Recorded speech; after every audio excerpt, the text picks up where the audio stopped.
Hi, and welcome to www.aehelp.com and www.gieltshelp.com test preparation videos for the IELTS. I have here today with me Robin for part 3 of our discussion about IELTS, what you can do, what you shouldn't do, and giving answers. For part 3, we will be looking specifically at some answers given by students and what are acceptable ways of giving answers and what are not. Very important lesson for you to make sure that you save all your marks. Don't lose marks on silly mistakes. Before we get into it, remember that we have live IELTS classrooms streaming on YouTube from December 15th at 14:30 London time, 20 o'clock India time, 22:30 Beijing time, and 9:30 a.m. New York time. So make sure you join us for that. Mark it in your calendar where we can interact with you. You can ask us questions and give us your comments, and we can help you a lot to achieve success on your exam. So thank you again, Robin, for joining us. Let's talk about how answers work, and for this section we will give lots of examples up on the board here for the students so they can see what kind of answers students gave in the past and if they got it right or wrong and why. Before we continue, can you tell us again a little bit about yourself and why you know so much about IELTS? Sure, thanks Adrian. I have been working with IELTS for about 15 years. I have marked thousands of papers in the past. I've trained people how to mark IELTS listening and reading. I've seen a lot of answer papers and I've seen a lot of people lose easy marks. So let's try to get some of those easy marks back. Sounds great. Okay, well, then I'll get right into question 1. Great. Can I use capital letters for all of my answers? Some people find it easier to write in capital letters, or they naturally write all in capital letters. Be consistent and make it clear. The whole point is we need to be able to read your answer. So if you want to write all in capital letters, that's fine. Let's look at example 21 on the listening. Okay. You'll see boxes is all written in capital letters. Boxes is spelled correctly. You would get the point. Okay, so okay to use capital letters, just be consistent. Yes, and of course if it's a proper noun, they should always begin with a capital letter. Right. Next question is grammar. So writing plural, singular, apples instead of apple if it's more than one apple. Is this important? Absolutely. One thing IELTS is sort of testing without you maybe even realizing is your use of grammar. Grammar and agreement. The word I was looking for is agreement. And that comes across in several examples that we gave. For example, $1, you don't need the S. Okay. But if it's $2 and you write out the word dollars, you do need to use an S. So agreement is essential. An versus a for an apple versus a potato. That's important. Okay, what if I was to write apples? Apples is completely wrong. Why? Because the agreement is wrong with the plural, and of course you need an before the vowel. Okay, clear. Now, commonly in English, and English speakers know this, that numbers from 1 to 10 should be written as words. This is general practice in the English language. Is this also true on the IELTS? Should I be writing words for numbers 1 to 10, or is it okay just to write the number 1 or 2 or 3 to 10? I recommend you actually write the number 1 to 10, for example, and try to avoid spelling out the word if possible. The reason is when you're spelling out the word, there's more possibility for error. And if you spell the word two incorrectly, you have lost your point because you couldn't spell two. However, if you write the number 2, you'll get the point as long as 2 is the answer. Do we have an example for this? I think 40 is one of the very common mistakes, or 4 is another common mistakes for this. Number 32. If you look at 32 on the reading, let's have a look at that. 43 is the answer. However, the student wrote out 43. They made a spelling mistake because 40 isn't spelled with a U, so that is wrong. I would recommend writing 43 using the number. Yeah, okay, much better. What about number 16, if we look at number 16 here, the 4%, and it's kind of written in an interesting way with the word for 4 and then the word for percent and then percent given in brackets. Can you tell us a little bit about that one? Yep, the answer is probably meant to be 4%. Unfortunately, the candidate could not spell the word percent, so they lost the mark, even though we know clearly they wanted to write percent because they also put the symbol. So when it comes to symbols, for example, the percent symbol, write the symbol, especially if you don't know how to spell the word, because that candidate just lost their mark. Okay, so in this case, the easiest way to write this answer and get a correct mark is just use the number 4 and then the symbol for percent, and no confusion then, and correct mark. Yeah, and number 21, we'd written 6%, and that was the correct answer. Much more simple, guaranteed answer, less time. Great. Can I use abbreviations for my answers? When should I use abbreviations? So abbreviations, of course, meaning a short form of the word. How does that work on IELTS? Yeah, abbreviations can be used. They need to be used correctly. Some of the most common abbreviations, days of the week, months of the year. I'd say the most, if you're going to use days of the week, use MON for Monday instead of writing out the full word. Wednesday is a difficult word to spell. Saturday can be a difficult word to spell because it's easy to forget or use the wrong letters. So write WED for Wednesday, SAT for Saturday, completely acceptable. You'll get your point. If you make a spelling mistake trying to write Wednesday, you will lose your point. Also, wouldn't you agree with me in this case, Robin, that if I'm using abbreviations, and also for the previous question, if I'm using the numbers and not words, and for the symbols, I'm using the symbol and not writing the word, I'm not only decreasing my chance of making a spelling mistake, but I'm also saving myself some time when I'm doing this for all the questions, and also I'm saving myself mental energy because I'm having to think less, not having to write out the full word. For sure, listening and reading are the start of the test. You still have a writing test to do, so save your energy in terms of writing for your writing test. Yeah, so numbers, abbreviations are definitely a good idea. Learn abbreviations. And following the video, I'll remind you of this again, but at the end of the video, we'll put up some information that shows you the common abbreviations for days of the week, months of the year, and also for some of the symbols, we'll put some information up so that you can learn these, study these, and make sure you use these during your exam to really save yourself some easy scores and easy marks. Yeah, don't lose easy mistakes. Okay, next question. Can I use acronyms for my answers? So instead of saying as soon as possible, writing ASAP or for your information, FYI? Those ones are a little more subjective because you might not write FYI in a formal exam and it might not be the answer. More common acronyms that you could be using are country names or proper institutions that are probably referenced in the story that you've just read. For example, the United States of America, USA. You can write the United States of America, or you could write USA.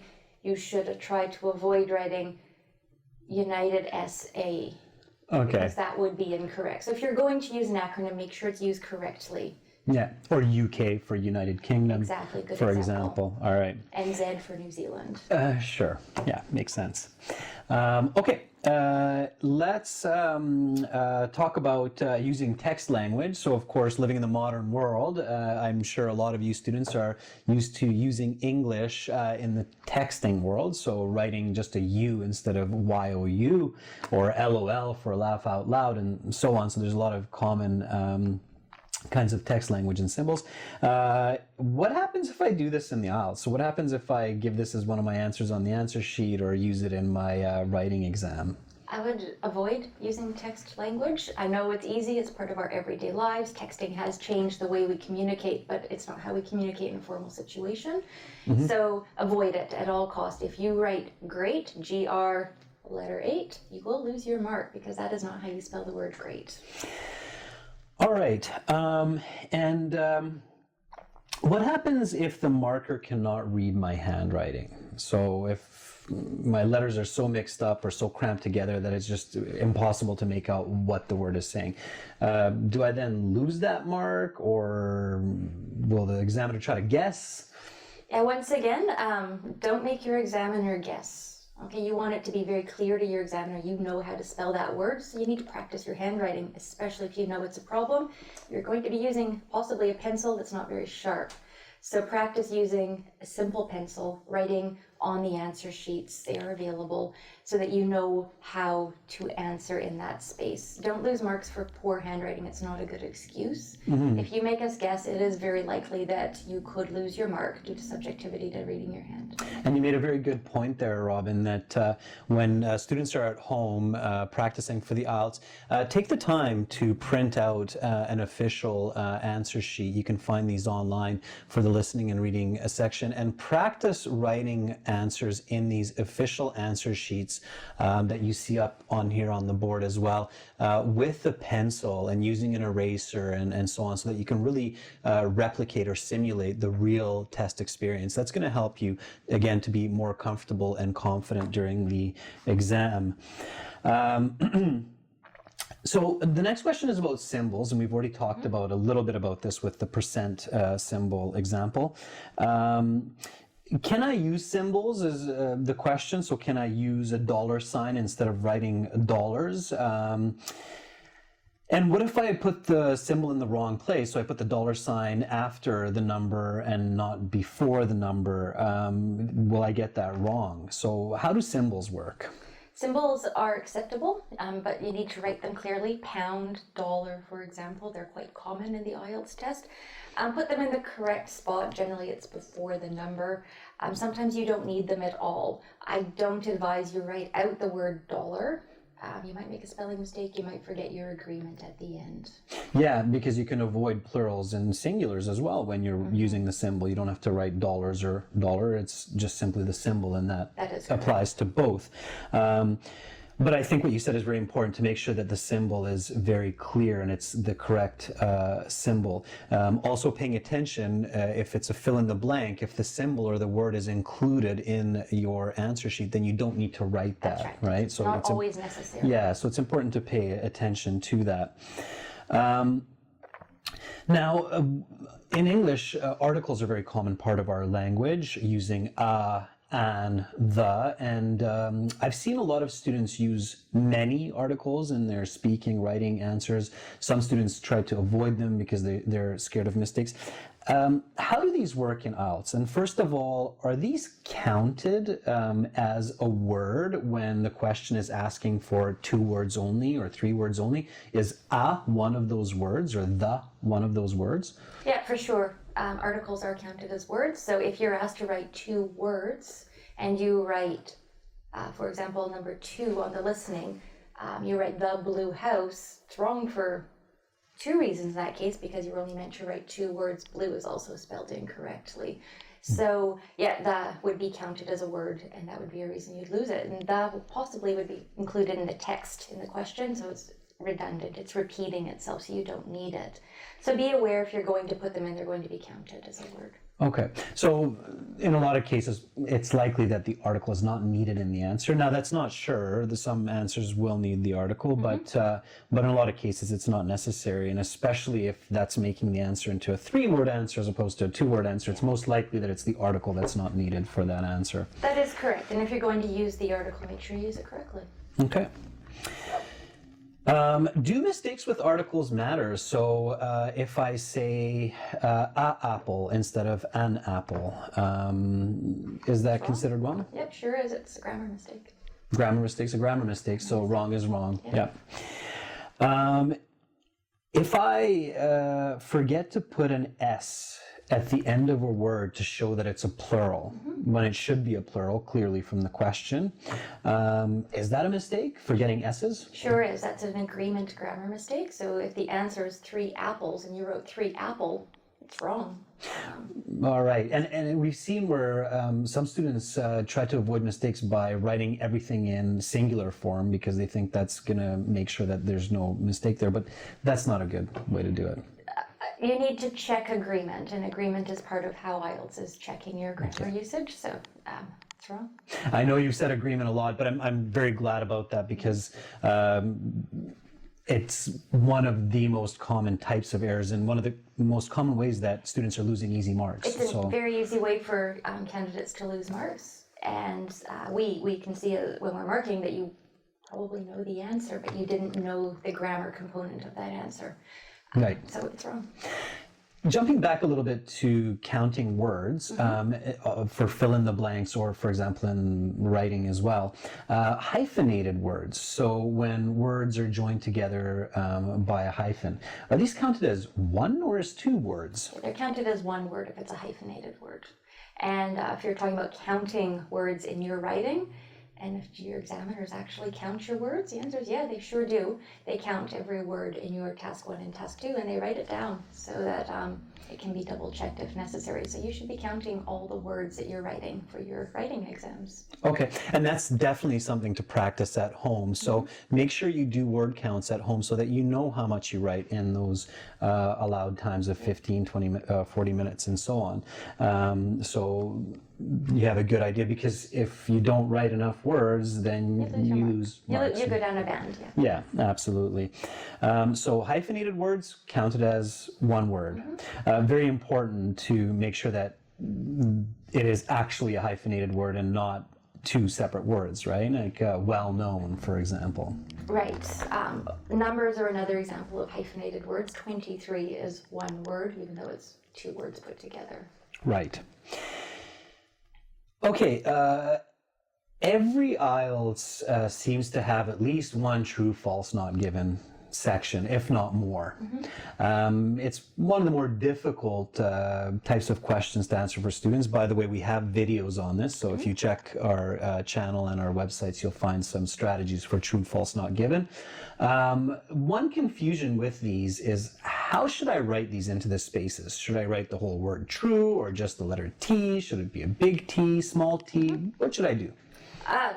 Once again, you should practice writing the word true, the word false. You'd be surprised how many people make spelling mistakes when they write true or false or not given.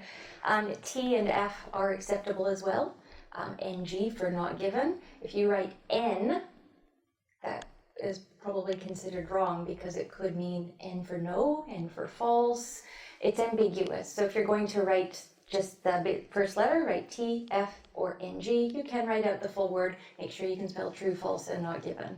Should be easy. The answer will be right there in front of you. And would you agree, Robin, that probably writing a big T, a big F, or a big NG is the most clear, simple way of doing this? Of course, and we've discussed before, if you're going to write a large T or F, for example, number 37 in the reading, make it clear. If it's an ambiguous, meaning difficult to read T or F, and we're not sure. In this case, don't know if that's an F or a T, because maybe it was a small T turned into a large T, could be an F. If you make us guess, it's a good chance you'll lose your point. So be clear. Okay. Very clear. Now, a little bit about the writing. Should I separate paragraphs for task 1, task 2? So should I have a clear paragraph for introduction, body 1, body 2, conclusion? And should I indent these? So what's the best practice? Make it clear once again, so that your examiner knows you're starting a new paragraph, especially if your previous paragraph goes right to the end of the line. So you can leave a space, or you can make an indentation. Some people even put an arrow in to exemplify that. Make it clear to your examiner that you are starting a new paragraph. So yeah, you must use paragraphs. Yeah, it helps to mark, definitely. All right, and in writing and in speaking, a common question from students is, can I use idioms, and should I use idioms? Idioms can bring your mark up. They will bring your mark up to a higher level. It's more native-like speech and writing. However, they must be used in relevant context. So if you're going to use an idiom, make sure you use it correctly. What happens if I don't use it correctly? That does affect the understanding, the flow, so it won't make you lose marks, but it definitely won't push your mark up. Okay, so definitely if I'm using idioms, I should be 120% sure that it's a correct idiom and I'm using it correctly in that context. That is correct. Can I ask the examiner to repeat questions in the speaking if I didn't catch it the first time, or if I didn't understand it the first time? Of course, yep. You can ask for a repeat. Part 1, they'll probably just repeat the question. Possibly in part 2, it might be paraphrased or rephrased. depending on the question. So yeah, you can say it again. Right, and that might actually help me a little bit even to understand the question better if I wasn't clear, or even buy a little bit of extra time if I'm nervous or confused about the answer. So not a bad idea. Maybe not good to do it for every question. It might start to seem a bit strange, but every third, fourth, fifth question, it might be a little bit helpful. It is a timed exam, so you don't want to spend your whole time repeating questions, because that will impact on how long you can answer, which is you want your examiner to hear how accurate and fluent you are. Very good point. Now, maybe the most common question for the speaking section of the IELTS is, does my pronunciation affect my score? So a lot of students are nervous about the way that they pronounce English. In fact, some students believe that they should have a very clear American style accent or British style accent when they're pronouncing words. Can you tell us a little bit about this? Pronunciation is important, but it's not the only thing you're marked on. You are marked on 4 things for your speaking. You're marked on your grammatical range and accuracy, lexical resource or vocabulary, fluency and coherence, and lastly on your pronunciation. So it's one of your 4 marks. Your examiner isn't looking at which accent you're using. They might have a different accent from you altogether because they might be from a completely different country than you're familiar with. It's all about how you get the word out, and as long as you are pronouncing your words, within the standard of fluent speech. Right. So another way to say this, maybe, if you agree with me, is that my pronunciation only matters as long as the examiner can understand what I'm saying. So if the examiner can understand the word that I'm saying with my accent, it's fine. If my accent is so heavy or so awkward that it confuses the meaning of my speech, then that would definitely be a negative. The clearer your accent is in terms of understanding, obviously the higher band score you will get. Makes sense. Yeah. Okay, and that concludes my questions, and I think that answers most of the questions that students ask about the IELTS, how it works and how answers work. So thank you so much for joining us again and for your previous comments and explanations and insights. And we hope that our students have learned a lot from this and will have a better experience with the IELTS and have higher scores. Thank you. I hope that these small tips can make a big difference. Thank you so much for watching. Again, make sure do check us out on our websites at www.aehelp.com for academic IELTS and www.gieltshelp.com for general IELTS. Do opt in for our live IELTS streaming lessons December 15th. We'll see you there. If you have any questions about topics that we discussed in these videos, you can ask us there as well. Robin, again, thank you so much for your time. Really appreciate it. And hopefully we'll talk to you again soon. Thanks, Adrian. Bye-bye.